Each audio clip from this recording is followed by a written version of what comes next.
सबसे पहले आज के तमाम बड़ी खबरें नॉन स्टॉप न्यूज में। पश्चिम बंगाल में इंडियन सेक्युलर फ्रंट के साथ गठबंधन को लेकर कांग्रेस के अंदर ही घमासान मच गया है। कांग्रेस के सीनियर नेता आनंद शर्मा ने जब आईएसएफ के साथ गठबंधन पर सवाल किया तो पलटवार करते हुए अधीर रंजन चौधरी ने आनंद शर्मा पर पार्टी की छवि धूमिल करने का आरोप लगाया।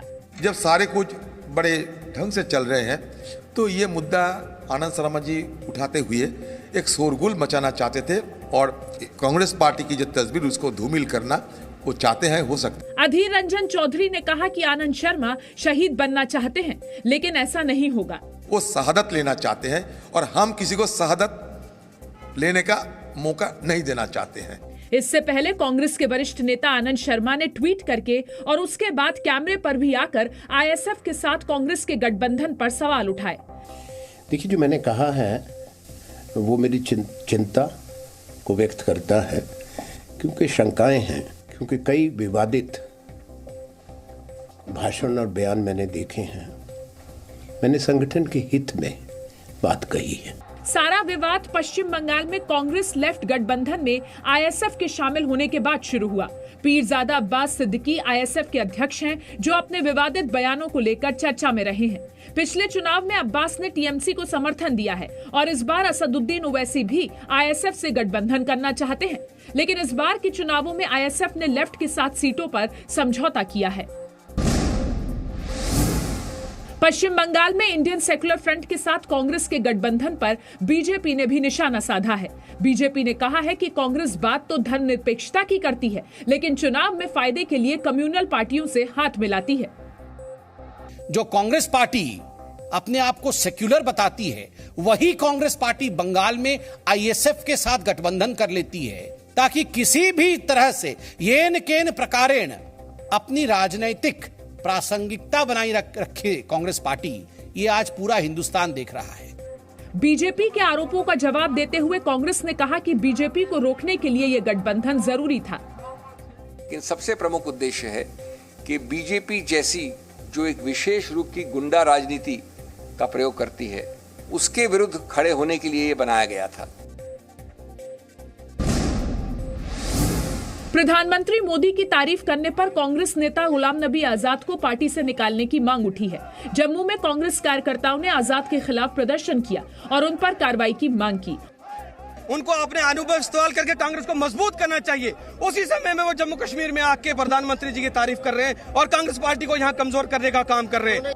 गुलाम नबी आजाद ने 28 फरवरी को एक कार्यक्रम में प्रधानमंत्री मोदी को जमीन से जुड़ा और असलियत न छिपाने वाला नेता बताया था।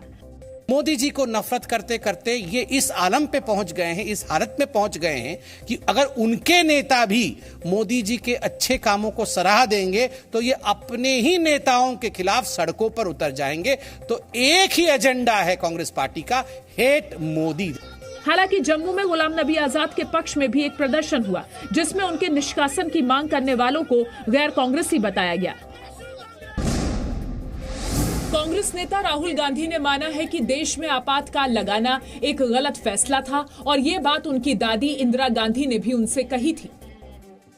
I'm greatly appreciative of the democratic roots that have been built in the country. There was one blot on it. I don't know how you feel about that, 1975 to 77, the emergency. But that was 2 years. It's gone.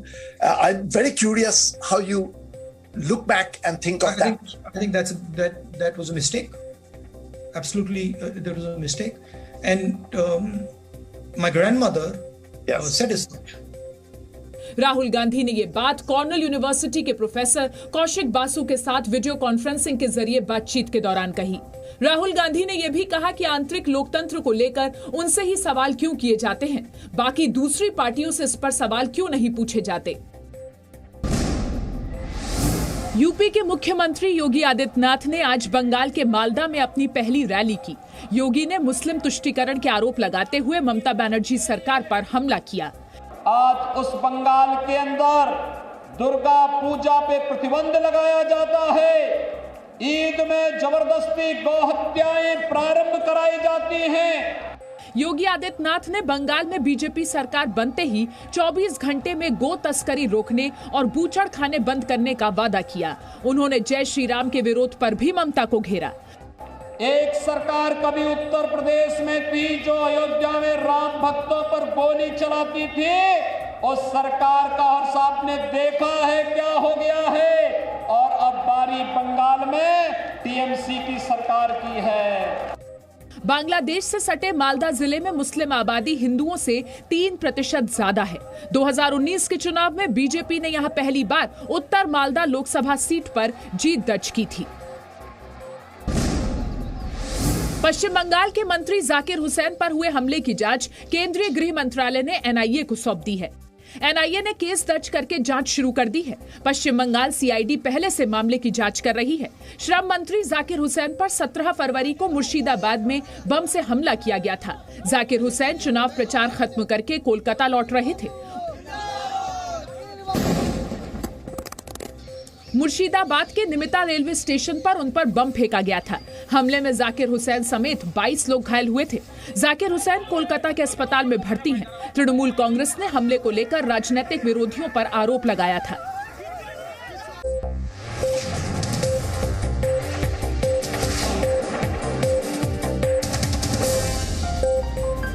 Presenting B News app, available on Google Play and App Store. Download it now.